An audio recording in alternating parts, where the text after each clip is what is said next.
سوال دیگری پرسیده بودن که تازه کردن گلو یا همون خشکوخه که میگن آیا این روزه نماز را فاسد میکند یا نه. ببینید در این مورد یک عده از علما مطلقاً گفتن که صاف کردن گلو نماز را فاسد نمیکند، چون هیچ دلیلی در سنت پیامبر صلی الله علیه و سلم برای این مطلب ثابت نیست. از صحابه هم حتی ثابت نیست که گفته باشن این گلوی خود صاف کنی نماز تو فاسد میشه.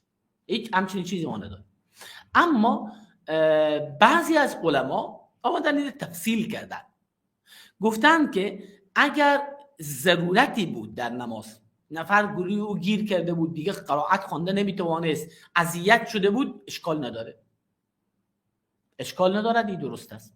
و همچنین اگر میخواست امام خود را فتحه بدهد به جایی که بگه سبحان الله گفتن اشکال ندارد. البته در حدیث صحیح ما داریم که فتحه دادن به وسیله گفتن سبحان الله هست، تسبیح بگوید.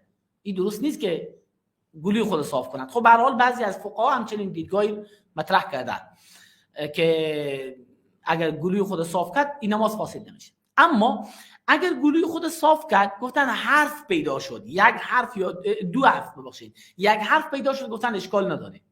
دو حرف پیدا شد، این نماز فاسد میکنه. خب حالا سوالی که چرا فاسد میکند؟ میگن به خاطری که در حکم سخن گفتن است، مثل که نفر حرف زده. یعنی چی؟ اینا این فقها میخوان ایر بگن وقتی نفر این کار انجام داد در نماز، یعنی این آماده در نماز حرف زده، حرف زدن نماز رو فاسد میکند. اما سوال اینجاست که آیا واقعا این عمل به معنای حرف زدن است؟ چی در عرف، چی در کلام، چی در لغت، از هر لحاظ آیا همین رو میتونیم کلام ما حساب کنیم؟